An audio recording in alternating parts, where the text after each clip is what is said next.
This is an NBC News special report. Here's Tom Yamas.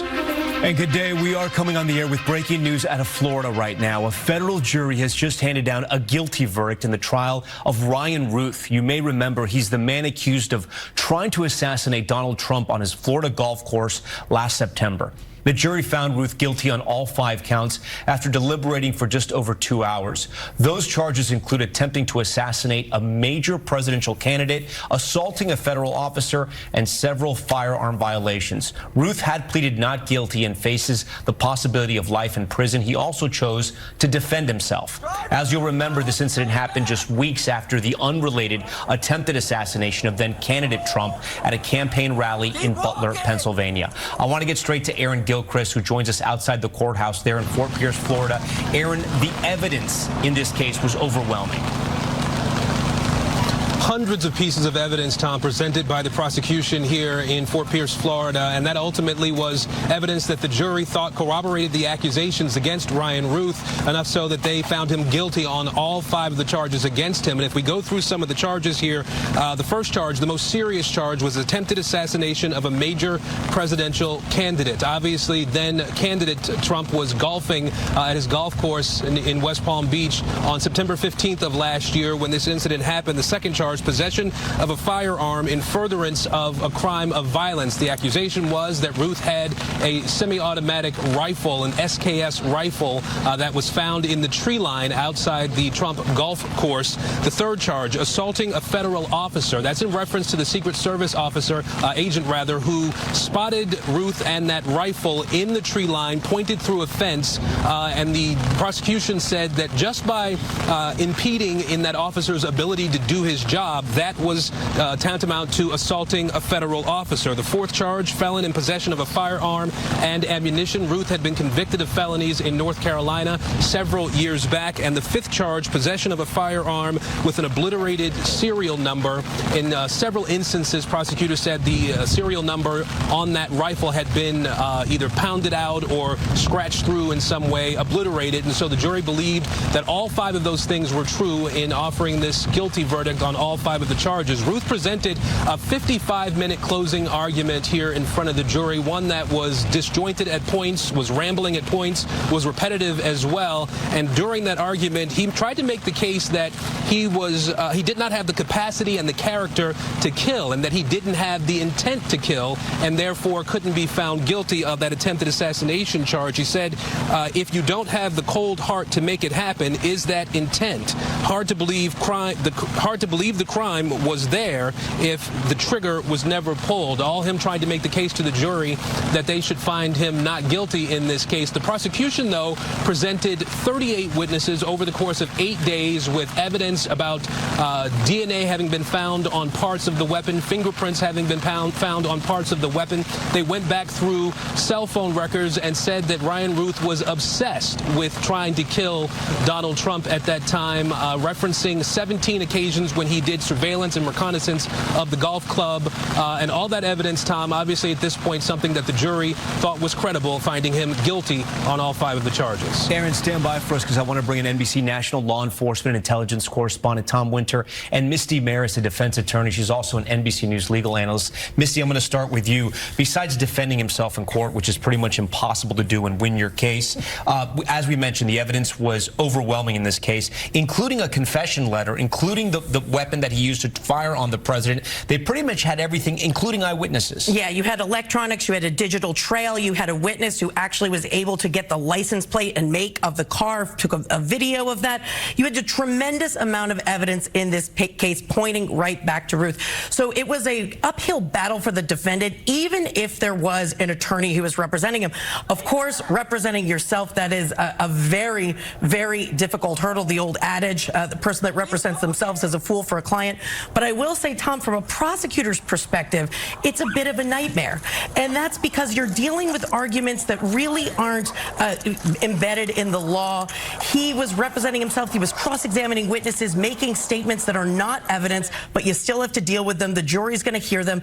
And then, of course, there's potential appellate issues, given that every evidentiary decision would always be under scrutiny. But when you have someone representing themselves, there's that extra level relating to the defendant's rights. So not a surprise to see the outcome here, but certainly was an interesting case to follow. Okay, we're getting some breaking news here. I'm going to go back to Aaron right now. I'm being told that Ryan Routh tried to stab himself, or did stab himself, in court right after the verdict was read. I'm going to go back to Aaron Gilchrist. Aaron, let us know what you know, and I know this is sort of a fluid situation. We're just getting this information now.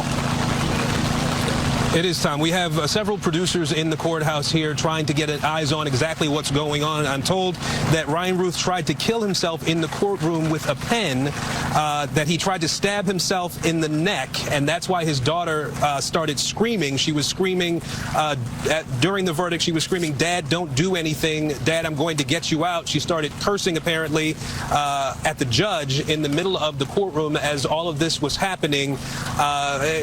Again, we can point out that Ryan Routh was representing himself. I was in the courtroom during the entire closing arguments earlier today.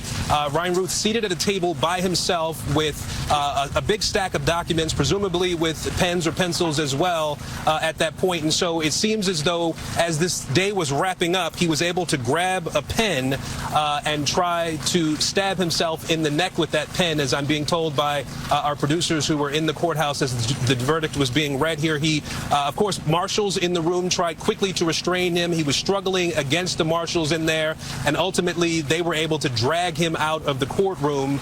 A dramatic culmination, Tom, to a trial here that we know at different points was something that was frustrating for the judge. Today, during Routh's closing arguments, I heard the prosecutors object at least half a dozen times. The judge interjected during his closing arguments several times to stop him from saying things that he was not supposed to say, to redirect him to make sure that he was only discussing evidence that had been presented to this jury, admonishing him and at one point telling him that he needed to stick to the subject matter at hand and not try to introduce evidence that had already been ruled inadmissible in some cases, or reference other laws that were not a part of the jury instructions in this case. And now we have this word, Tom, that there's been this dramatic moment in the courtroom where the suspect, the defendant here, in representing himself and hearing the verdict that was 5 counts guilty against him, he tried to take his own life with a pen in the courtroom, trying to stab himself in the neck, Tom. Aaron, you said you were in the courtroom for those closing arguments. Walk our viewers through exactly how he would have been able to do this.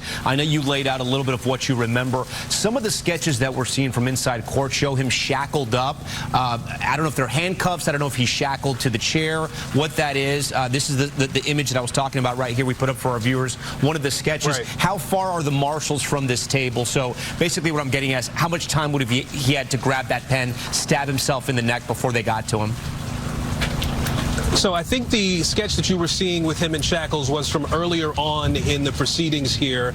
Today, he was not shackled. The judge did not want the jury to see him in a prison uniform. He was wearing a suit and tie in front of the jury today, as has been the case throughout the course of the trial that lasted about 8 days with testimony, 9 if you count today with the closing arguments.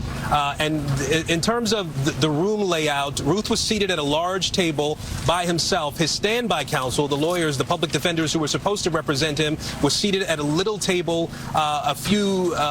just a few feet away from the table where he was sitting. Prosecutors on the other side of the room.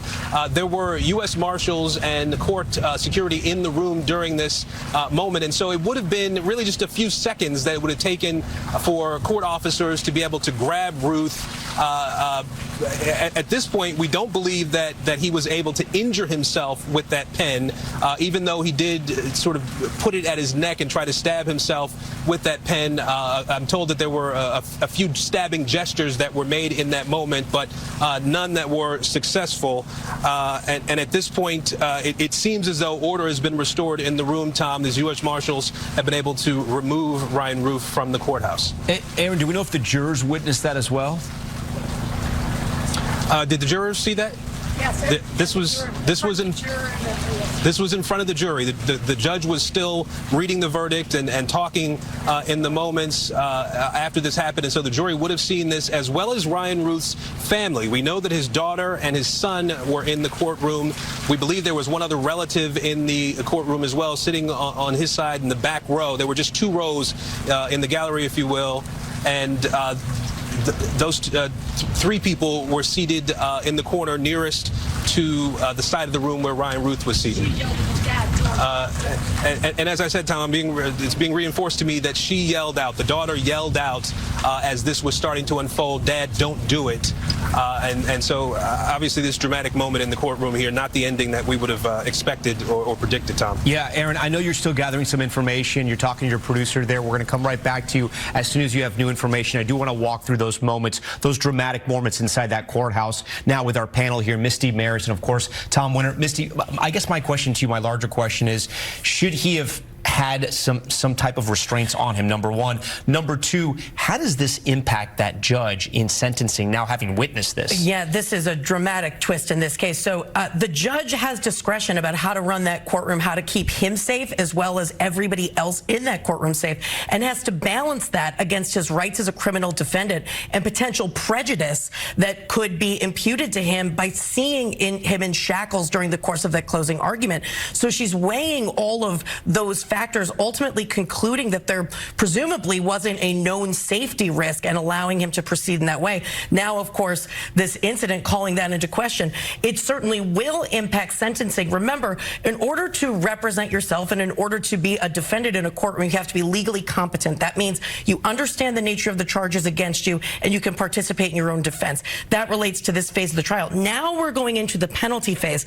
And when you have issues like mental health concerns, suicidal ideation, to the extent that that's part of it, an attempted suicide, those are all factors that could be at issue when you're talking about mitigating factors that will be presented and whether or not the representation can continue as is. Remember, the beginning of this case, he went through multiple competency hearings, was determined that it is constitutional right to represent himself, go forward.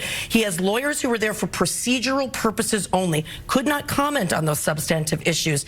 But when you're talking about a sentencing proceeding and this happening at the end, all of that is going to be called into question. Guilty on all counts. Max term is life in prison is what he's looking at right now? Yes, max term life without possibility of parole. You know, Tom, we talk about this. Our viewers at home are going to be listening to this. We're not medical professionals. Sure. Clearly the man was having a mental health episode there. When you listen to his ramblings in his letter in court, right, he clearly was, maybe some people describe it, not all there, but he did get very close to almost killing the president, and we learned about how close he got at the onset of this trial. I mean, the thing that people have to remember is that this shooting went down when the Secret Service agent, Robert Fricano, confronted him and testified in court. I do not know your mindset that day, but I know you pointed that weapon at my face. The Secret Service agent is in the golf course hole ahead of Donald Trump. So Donald Trump was on the 5th hole. He's on the 6th hole, scouting out, looking in advance, any potential issues. His then candidate, Donald Trump, played his round of golf, sees him in the tree line, sees what he thinks to be a weapon, sees it move, identify it clearly as a weapon, and fires on him before he even gets on the radio. It's the Secret Service with Donald Trump who hears the gunshots, immediately takes him into a protective custody situation where they just get him out of there and get him to a safe spot. They had that set up. Yeah, it does underscore the risks, particularly when somebody is not the president of the United States. If Donald Trump had been the president at that point, that whole area likely would have been cleared. But it's difficult, and it was difficult at the time from all of our reporting, the tremendous amount of pressure the Secret Service was under with two candidates, Kamala Harris and Donald Trump, receiving the volume of threats that they had at the time. Yeah. Ultimately, the system at that day appeared to work, but you got awfully close, Tom. And Tom, we learned about the weapon of choice as well. It was a rifle. I understand during this trial, they tested the rifle. It got jammed on the second shot. Here's an image of it right now. Right. They also testified that it appeared the scope was, you can see it here, actually taped and glued to the gun, so they weren't sure if it was going to be usable if that's the case, because I guess it wasn't mounted properly. But this is the kind of weapon he was using, clearly a high powerful rifle. Semi-automatic rifle. Yep. From the distance where he was at, he could have been quite accurate. He was right around the 6th green on the golf course. So yes, if in fact the scope was operating properly and the gun was operating properly and the Secret Service agent had not seen him that day, this could have been another very close or worse attempt on Donald Trump's life. Again, if you're just following our news right now, we've been following the breaking news out of Florida right now. Ryan Routh has been convicted on all 5 counts of trying to assassinate then candidate President Trump when he was running for office. He faces life in prison if he gets the maximum sentence. What is wild about all of this is that he attempted to apparently take his life after that verdict was read, stabbing himself in the neck multiple times. He was taken out. That's going to conclude this NBC News special report. We're going to have much more ahead on our streaming network, NBC News Now, and online at NBCnews.com. A full wrap-up, as you can expect, on NBC Nightly News. We thank you. Thank you.